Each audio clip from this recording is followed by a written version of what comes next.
Welcome to this episode of the Route 281 podcast, where I sit down with Brian Whipkey, the former editor of the Somerset Daily American and outdoor columnist for the USA Today Network. He writes outdoor-related content for 14 newspapers across the state of Pennsylvania. He's an outdoor enthusiast and just an all-around great guy. We're happy to spend some time with him today and get to know him a little bit better. We hope that you enjoy this episode. Okay, we're rolling. Yeah, we can talk about that on here. Can throw those on. Pull that mic up to you. Does that work? Whatever's comfortable for you. Yeah, as long as it picks up pretty good, so you should be good. Yeah. All right. Thank you. Yeah, Brian Whipkey, thanks so much for coming. My pleasure. Yeah. Appreciate the invitation. Yeah, I'm excited to get to know you. And yeah, to answer your question, that's where I get a lot of my information from podcasts. So, and I listen to a few, and I pretty much work by myself when I'm, at the job site. So I have a lot of time to listen. Mm-hmm. So that's where I got my news. I listen to some, just some educational shows. And some of my favorites are Sean Ryan, Joe Rogan. I'm familiar with Megyn Kelly. I'll listen to her, Sure. And so I just got a lot of my information there, and I just thought it was such a neat thing. I'm like, so why not do a local one?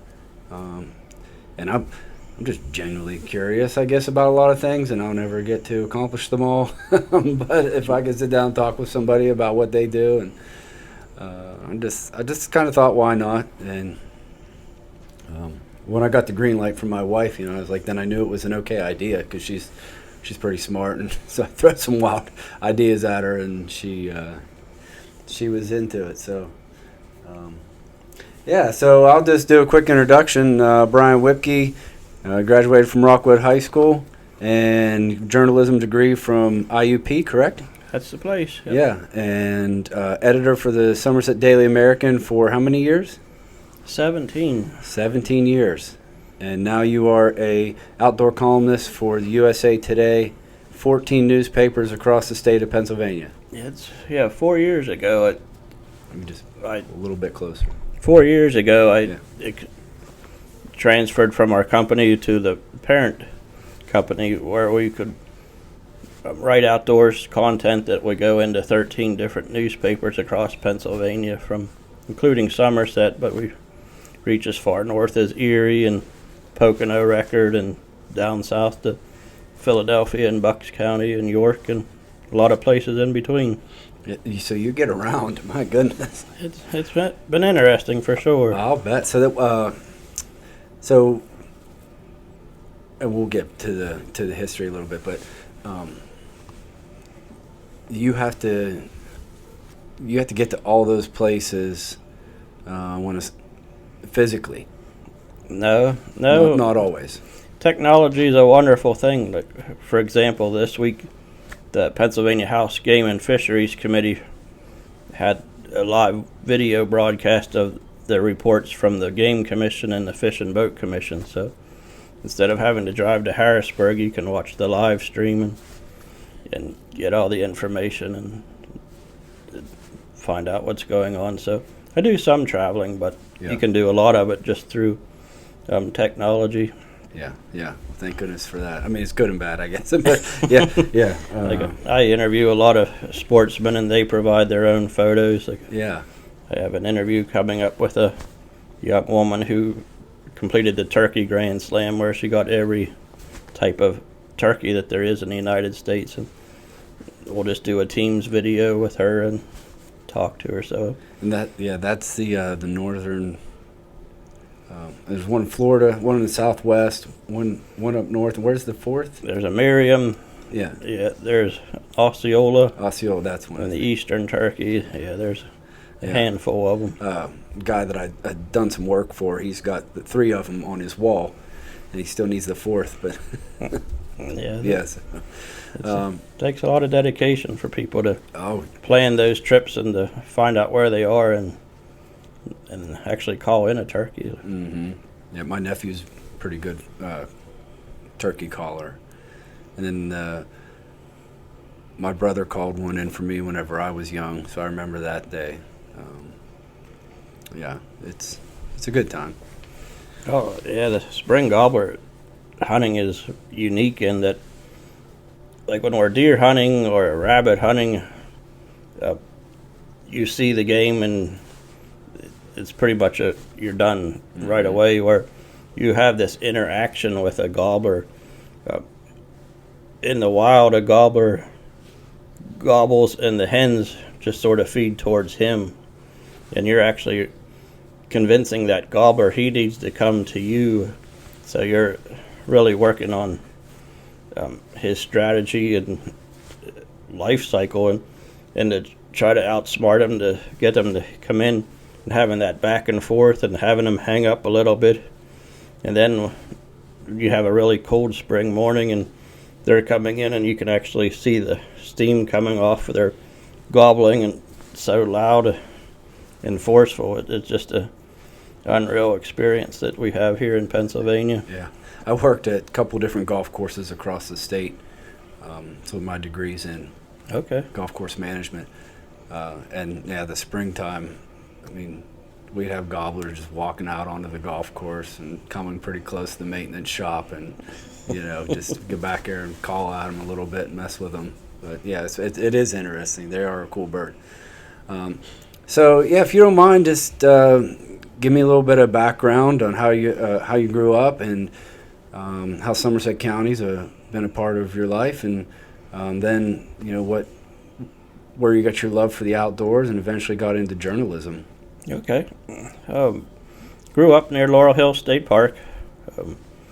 Fortunate to grow up in a family who enjoys the outdoors, and when we were kids we were able just to ride our bicycles down to Laurel Hill Creek and fish in the streams or fish up at the lake and things. It was kind of a nice safe time where kids could go do that without having parents wondering if they're okay or anything like that. But yeah, we grew up fishing, and my grandfather had a farm, and my dad always enjoyed deer hunting and small game hunting as well, so he introduced myself and my three brothers into hunting, and it's just something that we really grown to enjoy as adults.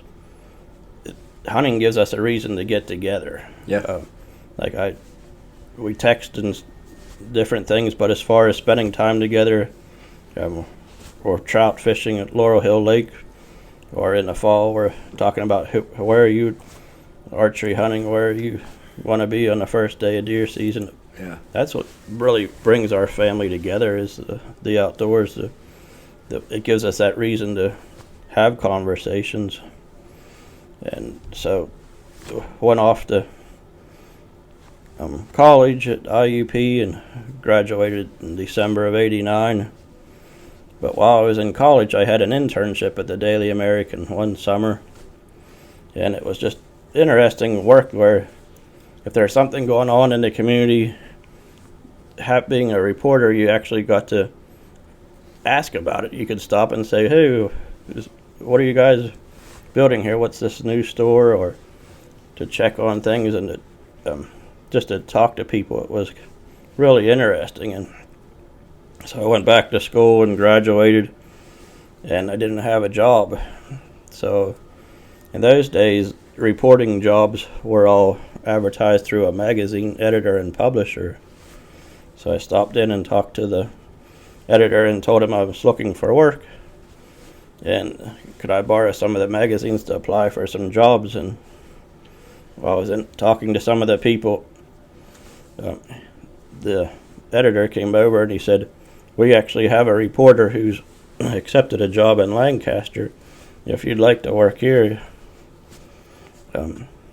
you could start working next week. Was this at the Daily American? Yes. Okay.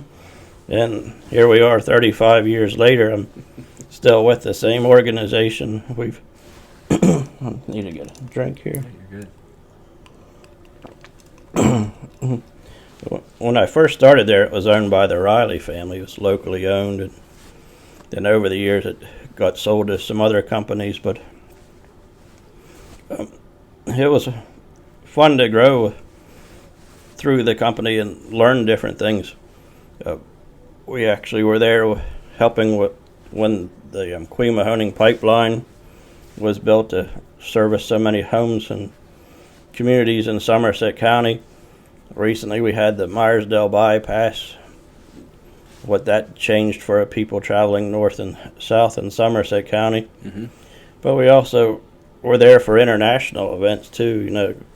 September 11th, 2001. You remember I was working second shift that day to help put the paper out in the evenings, but that morning we were watching things happening with the World Trade Center and then the Pentagon, and like, who would have thought the day that's happening we'd have a plane wreck in Somerset County? And Yeah.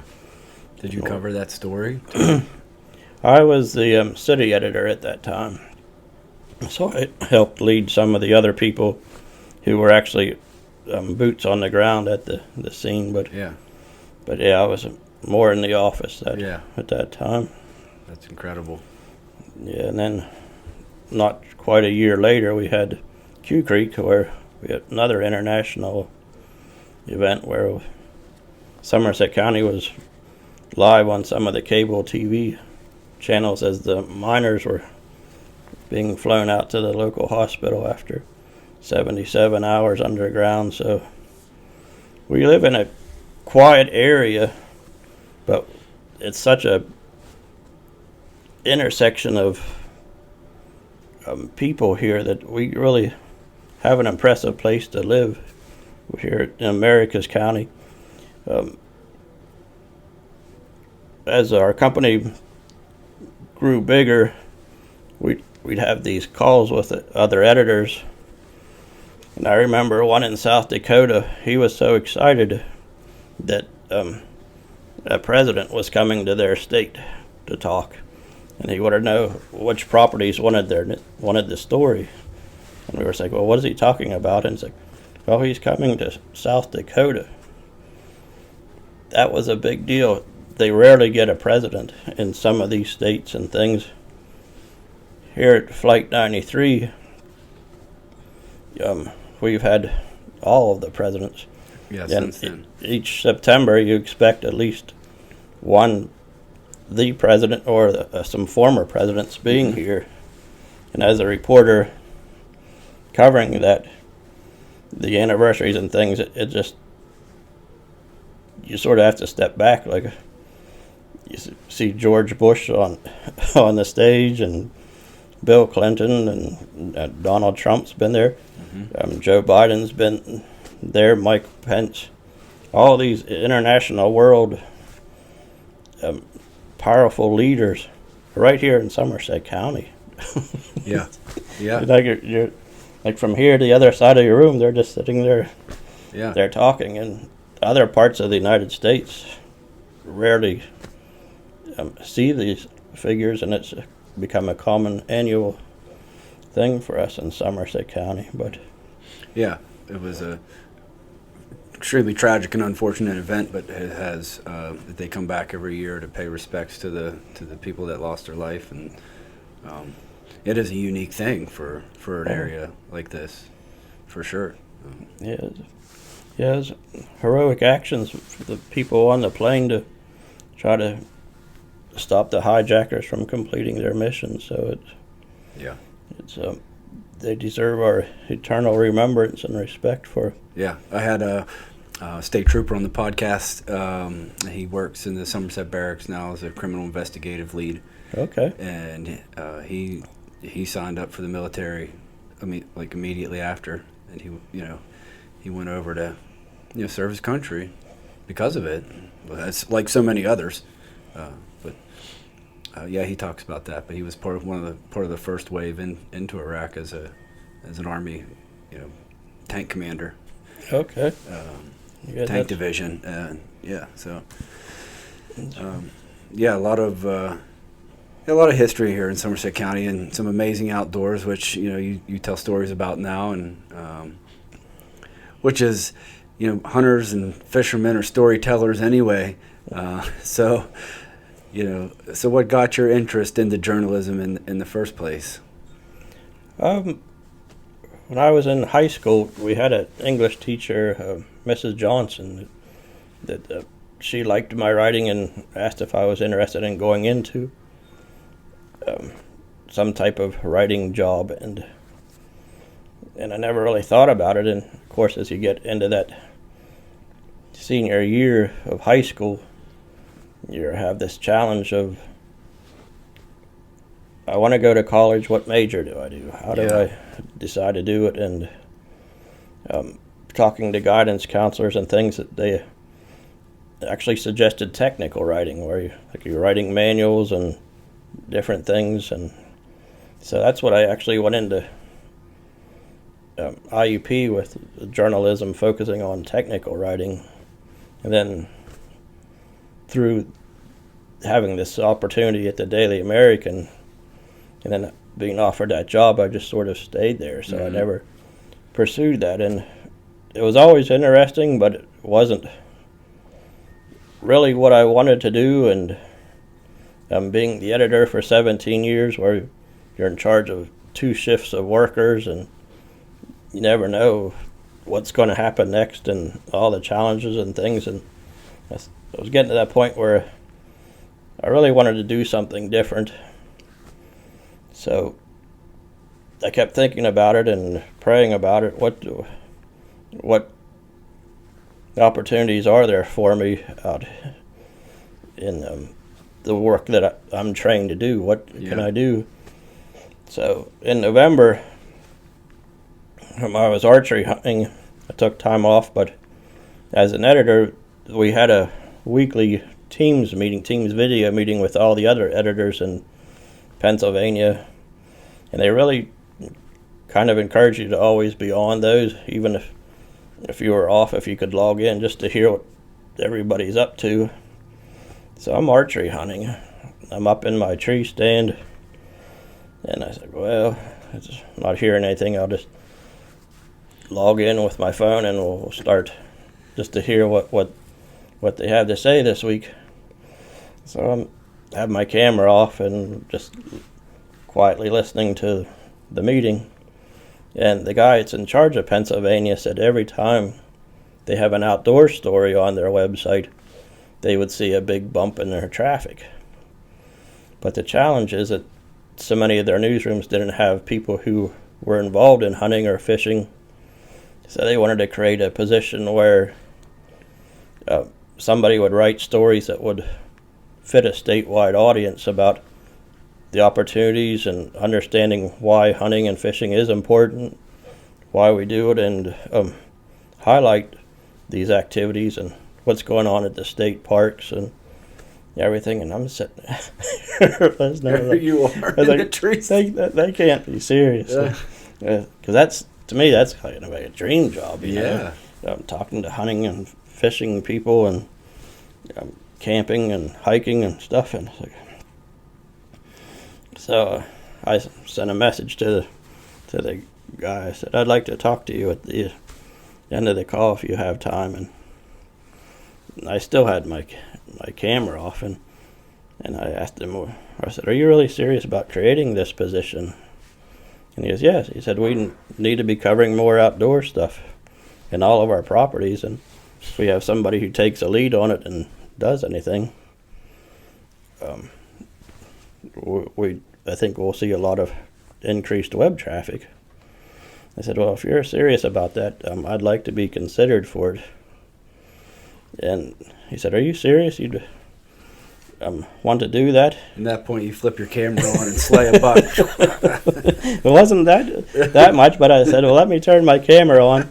And I'm 20 feet up in my climber tree stand, and I held it up here. I said, do you know I'm on vacation this week, but here I am up in my tree stand. And he goes, I guess you dressed right for the interview today. Yeah. Wow, isn't that something? So, talk about Providence, you know? Yeah, it was really interesting. And so they had to find a way to transition me into this other opportunity. So it took till March. This is actually the 4th year anniversary of me doing this work. So So through like January and February, you just in the back of my mind, it's like they're not really going to do that. You keep thinking. So that, like I say, I had to work on a game plan for people to do what work I used to do and things, and it's been a lot of fun.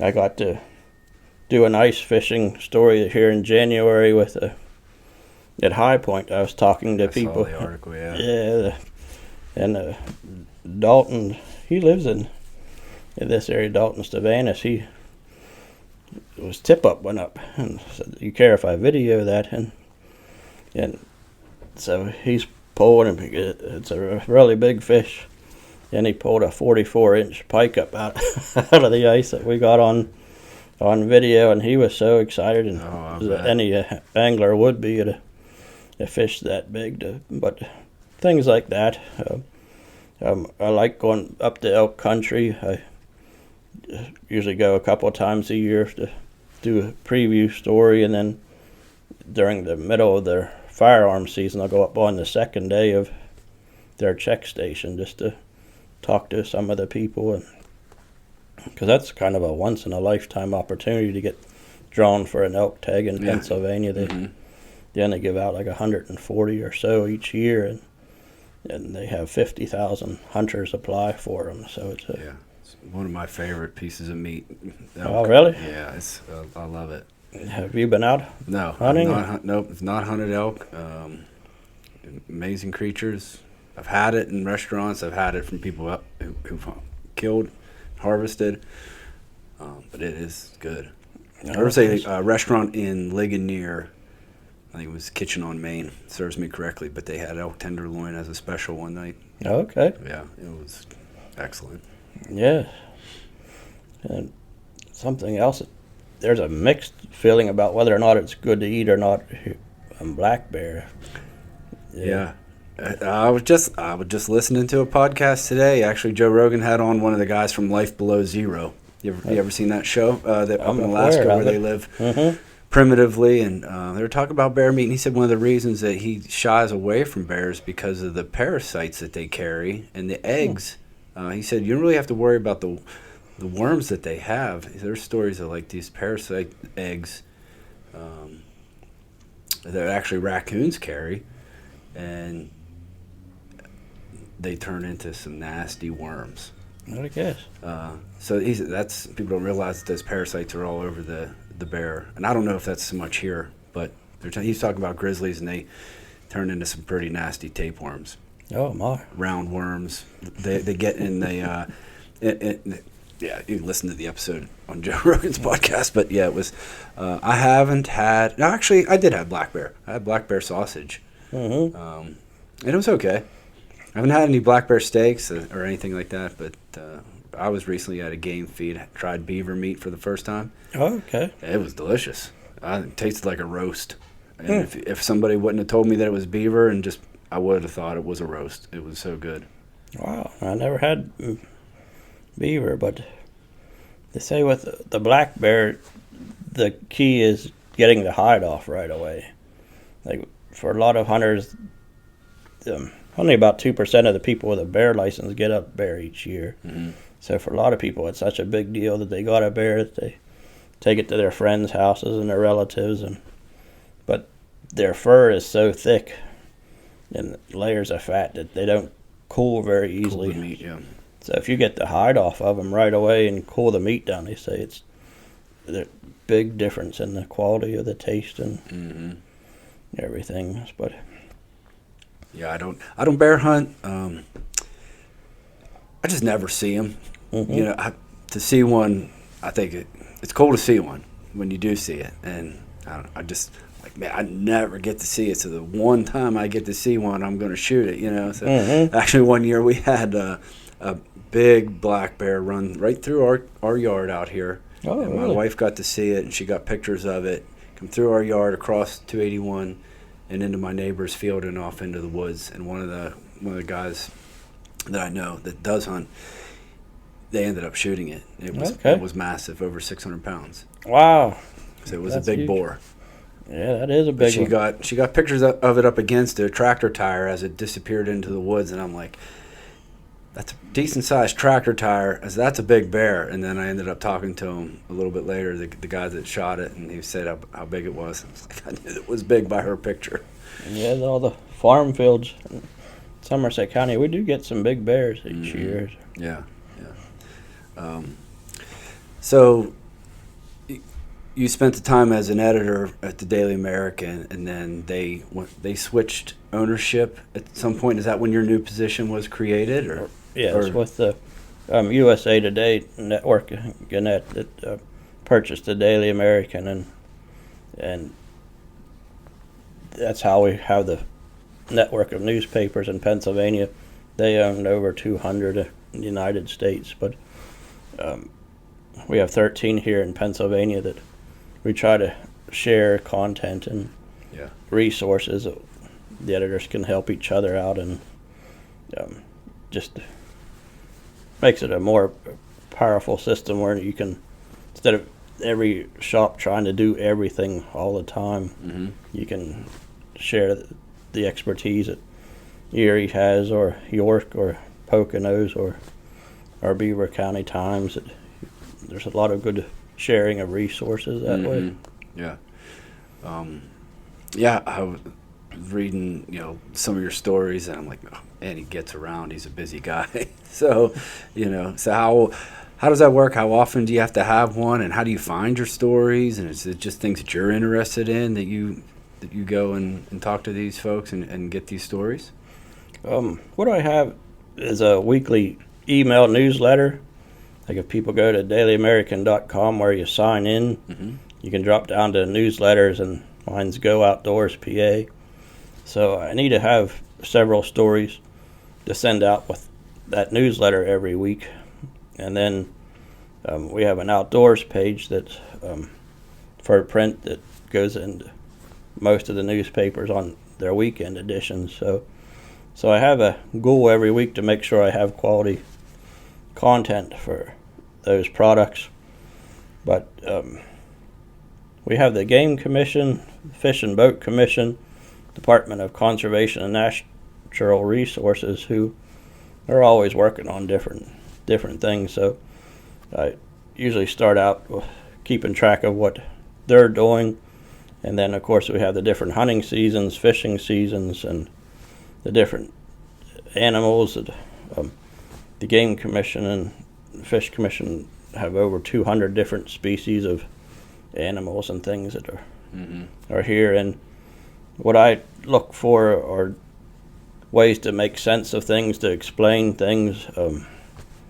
I have an interview later this evening with somebody who has a petition that they want to add another flintlock deer season. So we'll be talking about the current flintlock season, why he thinks there should be a fall flintlock season, and talk to the Game Commission about their thoughts. If now, would that be prior to archery season, or? They're looking at the week that we have now for all muzzle loaders, where you can use inlines and things.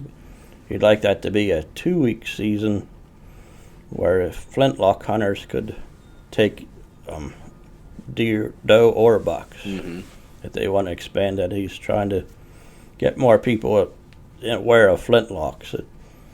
Pennsylvania is the only state that has a flintlock-only muzzleloader season. Most hunting states have a muzzleloader season, but they'll allow percussion or inline or the more reliable ignition systems. Where after Christmas, we have in Pennsylvania a flintlock season where you're depending on a little piece of stone to create the spark to light the powder to go into the pan, and to pray your powder's not wet. Yes. Yeah. Yep. We have a lot of laughs in muzzleloader season. When we put on a drive and you hear shooting, you don't have the confidence level as a driver that they got a deer as you do when you hear the gun go off in some of the other gun seasons. But it's a lot of fun when it comes together. And I was able to get one this winter with one, kind of unique deer season for me. I actually got one with my compound bow, and then in October I got one with the inline muzzle loader, and then it got a deer in rifle deer season, and then I got one in flintlock season. So I got a deer in each of the 4 seasons. Nice. Here in Somerset County. So yeah, that makes a lot of meat. It does, but I 2 of them went to other families. I get extra doe tags for people who can't hunt as much as they'd like to, or they want to, and they'll say, if you get a shot at a deer, I'll be glad to take one. So that's what happened with the last 2. That my wife and I were fine with 2 deer if I'm blessed with being able to get those 2. Yeah. And then I had other people who were interested in deer, so I used the other 2 tags for them, and they were very appreciative of it too. So I like to hunt on a lot of different farms and things, so to just split up those, you're not taking a whole bunch of deer off of one area where you don't see any deer next year. We try to. Seems like they're coming back a little bit. It was there some time there for a while where maybe it was a little bit scarcer. I remember when I was a kid, just started hunting, it was not uncommon to see a string of 15 to 25 deer jump out of the woods and run across the field. Then it went for a while where if you saw a string like that, you were lucky. But I've seen some bigger strings and herds, in the past, couple years. And Yeah. I mean, they're letting out more doe tags, so there must be more deer. Yeah, we have more doe tags than we ever did. It's unreal. It was More deer, less hunters, one of the two. there's more deer than hunters. That's for sure. That we have the allocation for our area here in 2C. It was right at the beginning of archery season that you could still go get tags, and that means people who wanted 5 or 6 tags already got theirs, and there's still extra. Correct. So, say I'm an older hunter here, 50. I'll be 57 in June. But when I was a teenager and things, you were allowed 1 deer a year. That you got your buck tag and your doe tag, and if you didn't get a buck, there's 2 weeks of rifle buck season. Only then could you use your doe tag. Right. That it was a opportunity to get your deer, and that was the saying of, did you get your deer? That was not like today where you have some hunters getting 4 or 5 or 6 deer a year, and like you say, farmers are seeing more crop damage. That's something that the Game Commission is trying to figure out how to get that relationship further enhanced between the hunters and the farmers. You have some farms where they have all kinds of crop damage, but there isn't hunting allowed, and because of past problems that hunters have created on themselves, and to try to get that balance where hunters are having access to places and farmers are getting the yield that they want for their crops, and you don't have that deforestation in some of the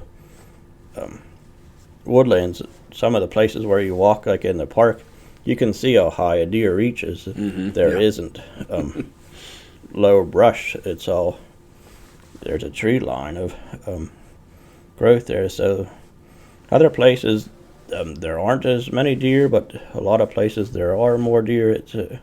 That's why it's very helpful for hunters to kind of manage their doe hunting. Like if you're hunting an area and you don't see many doe, does it make sense to shoot the one you see, or hopefully let the population grow and hunt another property if you will that has more deer if you know somebody who wants deer meat? Yeah, I worked at a golf course outside of Pittsburgh, 2 different ones outside of Pittsburgh, And the one community, it was such a problem. There was just so many. And I forget now what organization came in, if it was the Game Commission or the FDA. They ended up providing a good bit of deer meat to the Pittsburgh Food Bank. Department of Agriculture. Yeah, probably that's who would have been. They organize calling programs with sharpshooters. Yes, right into the borough there next to the golf course, and I don't remember how many or what they were after, but I remember seeing some really nice bucks on that golf course. It was a golf course outside of D.C. where I worked. We had some amazing deer because there was a suburban area and there was no hunting. There was a couple guys that archery hunted there on that in that property. But yeah, we saw some nice bucks. We had a monster get tangled up in a driving range net one time. Oh, nice. Local trooper had to euthanize it, put it down because it was stuck. He couldn't get it. But yeah, so. Yeah, that's interesting. And they're just overpopulated in some areas like that. And then you go out here to state game lands to try and find one. Good luck, Do you hunt any state game lands? A little bit of game lands, 50 there in Somerset. It's fun to walk around on there. State forest, we hunt a lot of, up around Laurel Hill State Park, Seven Springs, up there on the hill. It's crop dependent, like a lot of things. Deer go where the feed is. So if you have a year where there's a lot of acorns, those state lands can really be productive. If you find a white oak grove and you get in there in October, when the deer are really trying to put on weight, those white oak acorns are full of heavy proteins, and they're a little sweeter than the red oaks, and you can do really well. I actually had a mother bear and 3 cubs come up underneath me on that hillside going up there by the center church, sitting back in there, and everything was all tore up. I said, on the ground, and I was scouting, I said, the turkey and the deer are feeding in here, so I'm going to archery hunting in here. And it wasn't turkey tearing up all the leaves, it was bear. Yeah. That they were coming in, and that's the thing with those thousands of acres of state game lands. You really have to put your time in, because like one year in the fall you might have a lot of wild cherries falling, and you can hunt it early season with the cherries. But if you have a year where there's few acorns and you scout it out and you find where those are, the deer will really be coming in there. But if you're not where the food is, the deer don't spend time there. Yeah. And that's what we get back to that browse line. If the deer have a lot of it eaten off, like if you're walking in and you can see through the woods 100 yards or so, it's over browsed. There was too many deer in there at one time. So, yeah, the state game lands can be productive if you put the time in to find the food sources and the habitat. Walking in there blind is difficult, just going in. I think it's 11. It's down the road here from 281. Yeah. It's like Jersey Hollow area up in Cranberry Lake down there. They got a lot of game down there, too. Yeah. Yeah, Mount Davis provides a lot of deer, too. That I've done stories with some hunters who really find a lot of deer there on Forbes Mountain. Mm-hmm. Yeah. Forbes Forest. So trout season's coming up soon, and which I love I love the fish. I just grew up fishing at Laurel Hill Creek and the reservoir there whenever I was young. I don't know if you know any of the Henrys that lived out that way. Baby and Mummy and Sissy. Yeah, Mike. And yep. So I went with Mike and his 2 sons a lot whenever I was younger, and that's learned a lot from those guys fishing and walking up and down the creek there, and I enjoy that. So Yeah, they do a lot for the resource there. I remember helping them stock trout and things with the gun club there and Trent Rod and Gun Club. Things they had a tank that they would put on the back of a pickup truck and help do that. But the trout fishing is like we talked earlier about the family that time. We grew up fishing Laurel Hill Creek, wading in and trying to find that hole and get in that place before 8 o'clock and to fish and spend some time trying to catch fish. But while that was great, one of the best purchases I ever made was a fishing boat. If you want to talk to your kids or your dad or something, get a rowboat, electric motor, or just a row. But spend that morning out on that waterway. I like to teach kids how to fish. If you're out on the boat, you can be away from the trees. Like when I was a kid, my mom would go along and Dad would go along. But with 4 boys, they were getting the lines out of the trees because we were fishing along the bank, catching tree branches or getting snagged on the bottom and different things. And you have to appreciate those sacrifices to teach us how to fish. They didn't. Yeah, they didn't fish. They didn't get to fish because I'm snagged. Yeah, I take my 3 daughters fishing, and it ends up I don't do any fishing. And that's fine because I want them to learn, And we're there fishing, and I may have one baiting the hook, and the other 2 are. I look back one time, and they were both in one sweatshirt with their hoods up over their face because it was cold and stuff. So if you get a beautiful day for the first day of trout season, it can be so much fun, But then I've had I can remember some miserable ones, where it's cold and you just never know. It comes with the territory. Yeah. Or last year it was so much water. It was so much rain last year that it was difficult, but. I didn't go the first day last year because of how high the water was. Yeah. It wasn't safe to take the boat out or to try to wade it. We went the next couple of days and everything and did well. But that was just a horrendous way to bring in the season with the high water. But where do you like to take your boat?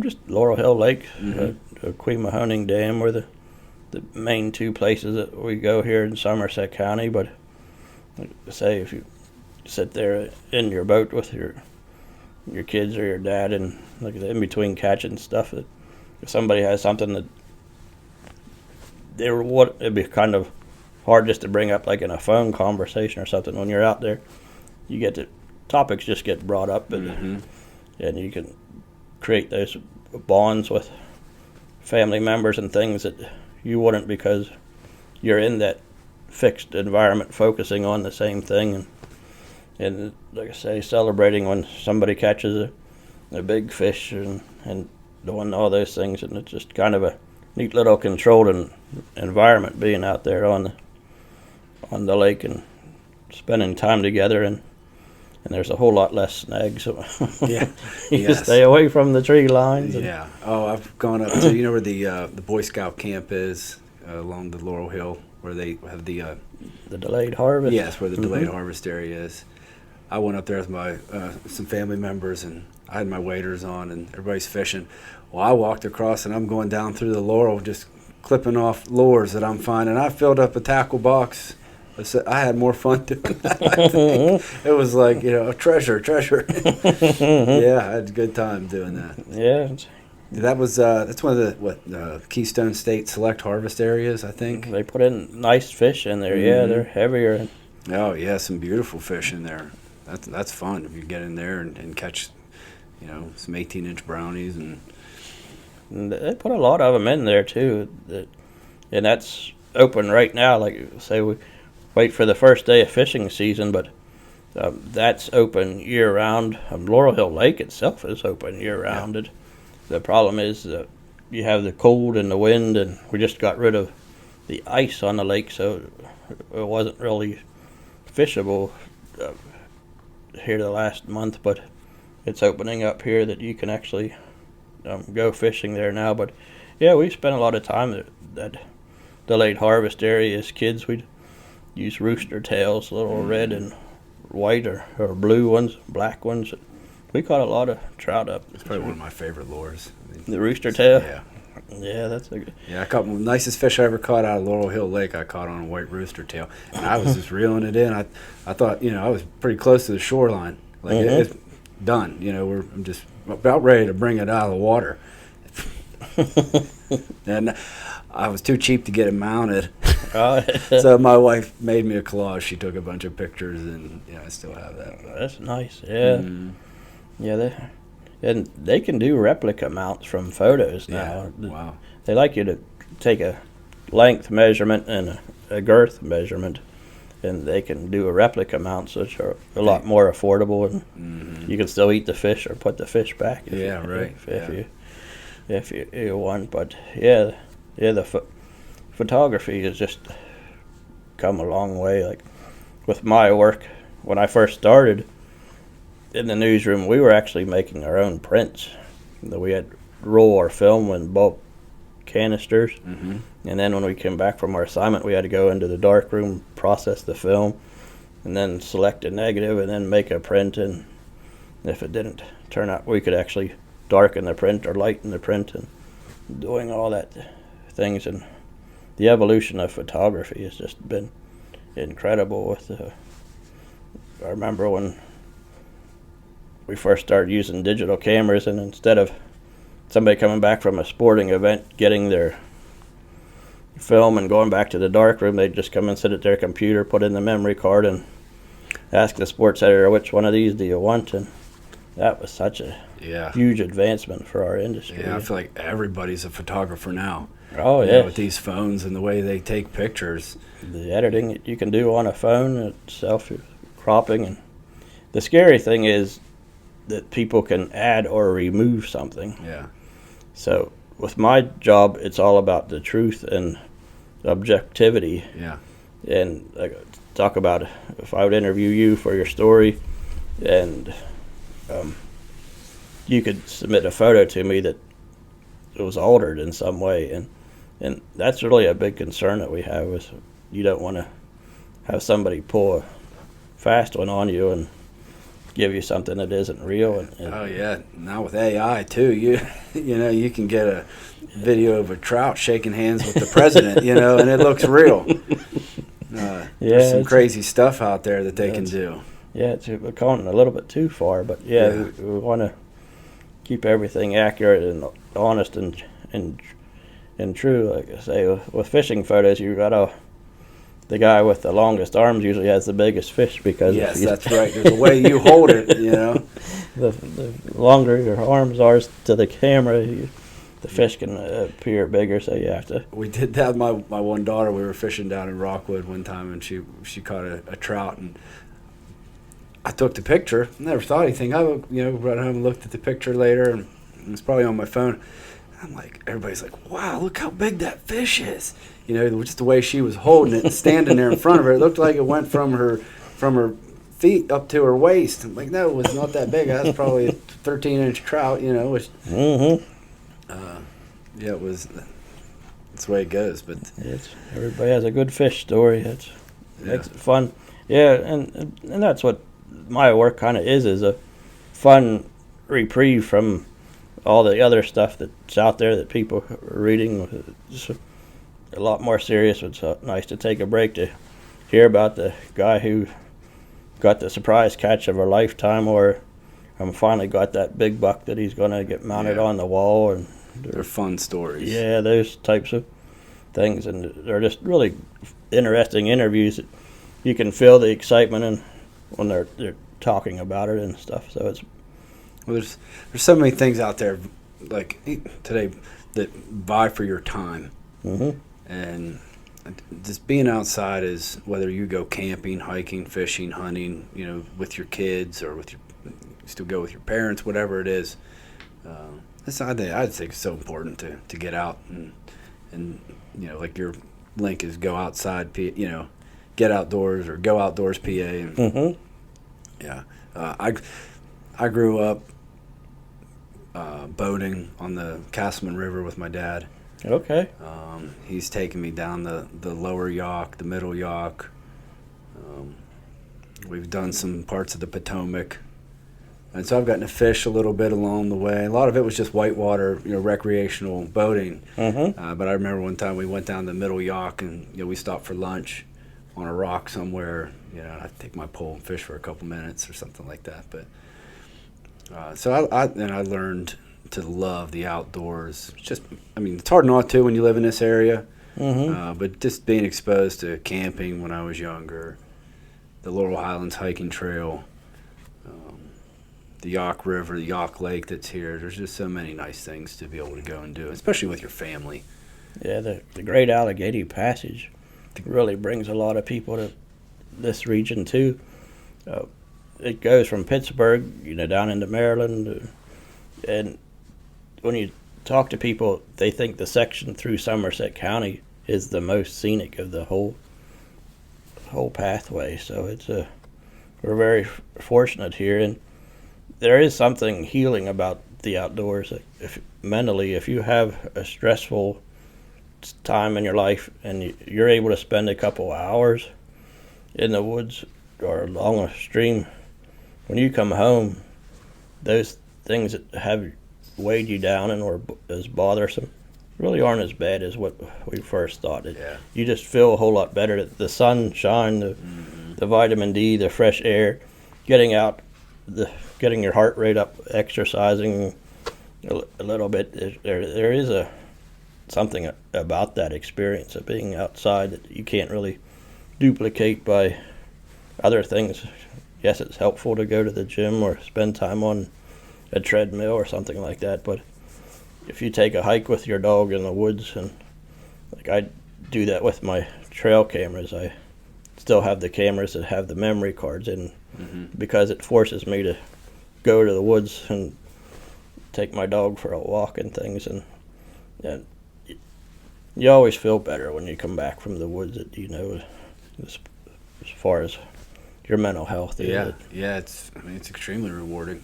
One year I just felt like cabin fever, from the winter and stuff like that. So about March, about this time of year, a couple years ago, I was like, I'm going to go for a hike on the hiking trail and stay over. But it was still, the lows were getting into the 20s, and I went out, and I was prepared, and I stayed. But I had on every piece of clothing that I took that night. And believe it or not, the shelter area was full, and it was the one outside of Ohio. Okay. I hiked from Maple Summit to Ohio, and I think it's about 6 miles in, 6 miles out. So I 6 miles in that afternoon, camped. And I couldn't believe that the shelters were full, but there were some native trout fishermen staying at that time, fishing some of the streams for native trout. But yeah, and it's just a great experience. I think I saw 3 bald eagles on that trip. Really? And I've been seeing a lot of them around lately, which is awesome. Yeah, they really are making a comeback since they outlawed it, DDT. Yeah. That was close 50 years ago that they outlawed that. But it's something to see eagles in Somerset County that we didn't have when we were kids. Right. Like you say, to see 3. Was that the same day you saw 3? Yes. Yeah. There must have been a nest right there, but there was a spot there where you can overlook the. What is that? Escapes my mind what river that is, but right before you get into Ohio Pal. So I guess that would be the Allegheny, the Castleman, and but anyway, there's a cliff where you get a good view of the Yawk. Mm-hmm. Yeah. So that would be the middle Yawk right there. Okay. Yeah. Anyway, that's where they were. So yeah, that was a great experience. And then you used to be able, you could go down the Yawk and see one once in a while. If you saw one, you're really lucky. Well, now I see them in fields flying over in Kingwood, the Kingwood Grove. I've seen them flying over. And then last year, we're headed down 281, and there was one eating something right in the middle of the road. And I've never seen that. It lifted up, let our car go through, come back down, kept eating. But they're big, powerful birds. They don't intimidate very easily. But Yeah. yeah, we'll see them at Laurel Hill Lake, and there's some that spend a lot of time at Somerset Lake and Quemahoning Reservoir. There's ones that you can see there too. It's I say when that wasn't always the case here in Somerset County. I remember going to see the osprey, maybe Cranberry Lake, where the trees were sticking up out and they have nests in the top of the trees. I remember going there as a kid to see them.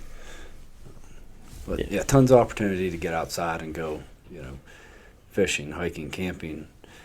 Yeah, the camping is huge. We have 124 state parks in Pennsylvania. Think about that. And none of them charge admission. So if you're looking to get outdoors and you want a quick vacation or even multiple days, you can go like the Grand Canyon in Pennsylvania up in Wellsboro, or you can go up to Erie to Presque Isle State Park, where it's sort of like an ocean experience without the salt water. And Ohio Pile is one of the usually in the top 5 visited state parks of the year. That's close by, and of course we have Laurel Hill, Cooser, and Lynn Run. There's just so many free places that it's easy to take for granted and not go to them. But because they're here, people in other states couldn't imagine having this many variety of resources. And the waterfalls and the trails that we have that interconnected. They're trying to create one to intersect the 3 places from September 11th, 2001, to be able to take a bicycle from Shanksville to the Pentagon and up to New York City on a bicycle is. I can't sit on them that long.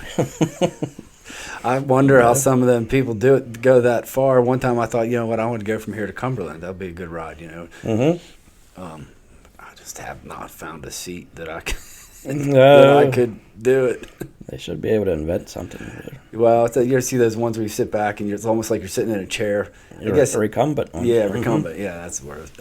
Yeah, I think maybe that's more comfortable. But if you got these e-bikes, that's the way to go. Oh yeah, that's cheating. You can't just have one in the family. You got to buy the whole family one. For us, there's 5 of us, and I've borrowed my dad's. We've actually gone down to a High Pile and rented them. I mean, you can be across the bridge, up to Confluence and back to High Pile in half an hour.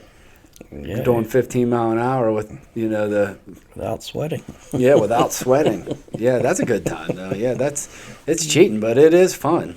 Yeah, a lot of people use them just on the grades. You can flip them on and off to help you on there. But if you're tired and you just want to get back, you can. Oh, they are impressive. Yeah, that's how they go, for sure. Unreal technology. Yeah. So, what kind of opportunities, or what would you tell some young people maybe today that are wanting to get into journalism? How's the industry changed? And what advice would you have somebody who's interested in it? And because I'm kind of interested in it. I'm too far from me to go into school to be a journalist, but I just, I'm kind of sitting here letting the storyteller tell his story. So. Yeah. Say things are different than when I went to college in the 80s. The technology like you have here with the lighting and the software that you can create when I first started out, you needed to have a press or TV station or something, and now with the internet, social media, you can create these large followings like some of the podcasts that you said. And a lot of it is learning and being knowledgeable. Like I've told people, I would not want to write a story about golf because people who really golf would be able to see right through my top easy level writing about the topic, that I'm not afraid to delve into it. Where if you're writing about a hunting or fishing, you need to know hunting, fishing, know that it's shot in a shotgun shell, it's not pellets, and is it a rifle case or a rifle cartridge, a shell? Know the terminology. Learn as much about it as you can, so when people who do that activity know that you know what you're talking about. That you didn't get an assignment from your assignment editor say, hey, we need a story about this sport, and that's what sort of led to my position being created. They didn't want people who weren't actively involved in hunting and fishing trying to do a thorough inside story about some of these activities. We need somebody who actually is excited about hunting and fishing and will write stuff that other anglers and hunters care about. Yeah. And so if you're whatever you want to write about, learn, do, talk to others, be as knowledgeable about it. So when you're talking to somebody who already is involved in it, they say that makes sense, or he knows what he's talking about. It's clear he's a wannabe. He just wants to do that. So the more you know those inside terminologies and why it makes sense to call a deer in pre-rut, or it might not make sense to try to call in deer in late muzzleloader season and things like that. You got to know what you're talking about, like when it comes to trout fishing, of that mutual bond with the rooster tails. I like to use rooster tails, and that's what you grew up with too, that just be involved with it and just do it like what you created here, that you just have to do it and market yourself, that you can share on different social media platforms. I have my Facebook page where I share everything I write. They're not all just Daily American web links or Go Erie web link or whatever for the stories. That you have to get your content out there and develop that following, and it grows as people realize that you're a trusted source of information. But there's actually a lot more opportunities to produce and write things than there ever been, because you can actually just create your own platform as well as work for other companies too. Yeah. What IUP still have a good journalism program that you know of, or where would somebody want to go? Or for I'm not familiar with what they've had in recent years.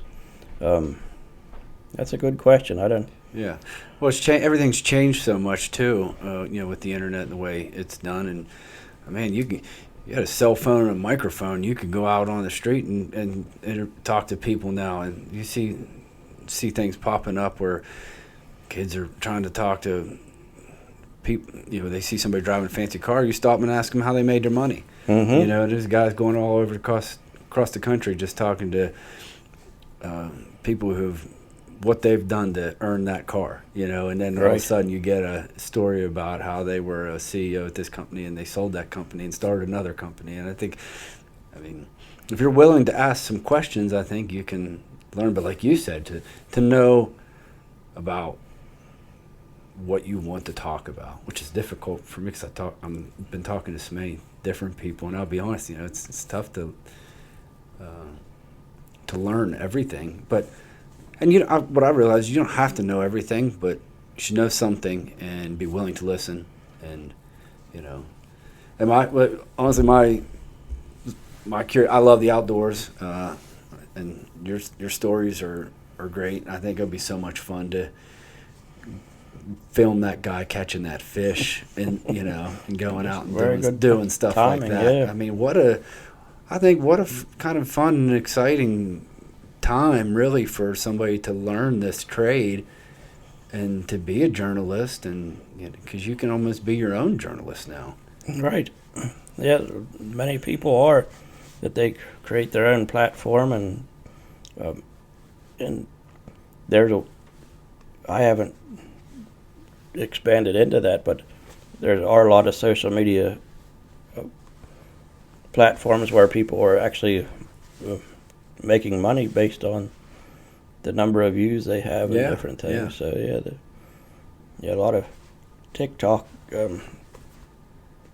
videos and things that really go viral and things that people. You have to have the consistency of always creating that content for that topic. You don't want to just be a random topics. You have to really be focusing on that and Find your niche. create a dedicated thing that you can do multiple videos every week and things. And so there's a real commitment in that. But yeah, you just have to take a chance and try. It goes back to all those things that we were taught in high school. It's okay to not always succeed. You got to try it and adapt and adapt and adapt. And one of the things that always stuck with me was the story of like WD-40. Do you know what that stands for? There was a scientist who was working with NASA, and they needed something to displace water. Something that you don't want water to freeze. So they needed something to he kept working on these water displacement tests. 39 of his tests, he failed. It didn't work. But when he did water displacement test 40, it created the product that we all have in our house today. He didn't give up after 10 times or 20 times or 35 times. But when he did his 40th test, it'd be kind of hard to find a home that doesn't have WD-40 in it. That's right. Yeah, I mean, I'm TL43 if that's the case. You know, I'm still. I'm throwing stuff at the wall, see what sticks. You know, that's what you got to do. Is just keep refining it. Well, I'm not getting the response I want here, or I do stories about all kinds of things, and my supervisors track the web flow content. And like if I do a big fish story, they know they're going to get a big return on it. But some of the other subjects, they're important to do, but we know people won't invest the time to read that story. But we need to do them for the sake of being a watchdog and transparent, that we know there is some accountability with the government agencies and things. So we don't always do them just to get the high click rate. You do them to be a thorough source of get knowledge. The truth out, you know. Yeah. You're seekers of the truth and the real story. And well, like I say, we spend time, like I work with the Game Commission on their revenue. They had a big windfall with natural gas several years ago that really built up their reserves, that they're able to invest in some of the new game land properties that they had, and update some of their buildings and repair some bridges in the game lands and things. But that was just a spike in the gas industry this year. They made a lot less than that, and so we spent time looking at their figures and explaining to people how volatile that revenue source is and things were. Yeah, because otherwise, how do they, if you're, it's in their best interest to have you tell the story versus, they put out their own. Well, it's yeah, that's what we want to maintain, is having news outlets instead of just having an agency or a politician tell you what they want to know, that you have some independent person looking at it from what do the viewers want to know, what do they need to know, and explain that. We've saw the importance of that over the last several years. The importance of getting to the bottom of things, and media being discredited, and trying to gaslight you and tell you what you see is not what's really happening. And you can see for yourself. And so yeah, it's important to have people out there willing to tell the truth. And have you ever had anybody mad at you for telling a story? Or Sure. Yeah. It probably comes with the territory, I would imagine. Or oh yeah, and a lot of it is misplaced. When I was the editor and things, that you dealt with a lot of crime stories and things. And yeah, my office had discussions with people accused of murder and the most heinous things you can do to children, and even down to DUIs and things. And if you report that they were charged with something like that, they're not always happy about it. Yeah. And things. But it's important for a newspaper to report on crime and to talk to people about what's happening in your community and what is law enforcement and the court system doing as far as holding people accountable and things. So yeah, it's a lot of uneasy conversations, but when you explain to them why you do what you do and why it's important and things, that they've always left on okay terms and stuff. A lot of times people are in a tragic situation or a bad situation. They just need that opportunity to listen. And that's something that we need to think about in life, is checking in with people and listening. That's something that people need to talk and explain why they're feeling the way they are. And if you can actually don't rise to their excitement level and just talk to them and understand where they're coming from and try to make sense of what your role is and things. Usually you have a mutual understanding. Right. Yeah, I can tell you what I think I want you to know about me, but you really want to know about me, just ask my kids. They'll give you the truth. You know? Right. They'll tell it to you straight. I definitely will. So, but, you know, I'm thankful to get to know you, and, you know, I can see your stories online, and but it's clear that you love the outdoors and that you love what you do, and that you think that the place that we live is special. And, definitely.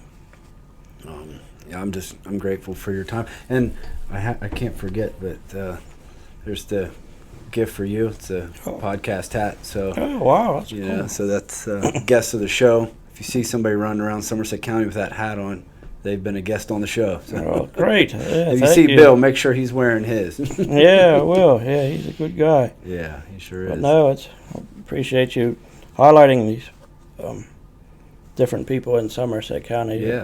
It's a real honor to be chosen for one of your podcasts. Oh, hey, I'm grateful that you took your time to come out here to do it. So my pleasure. So thanks, Brian Whipkey. I really appreciate it. Thank you. Yep.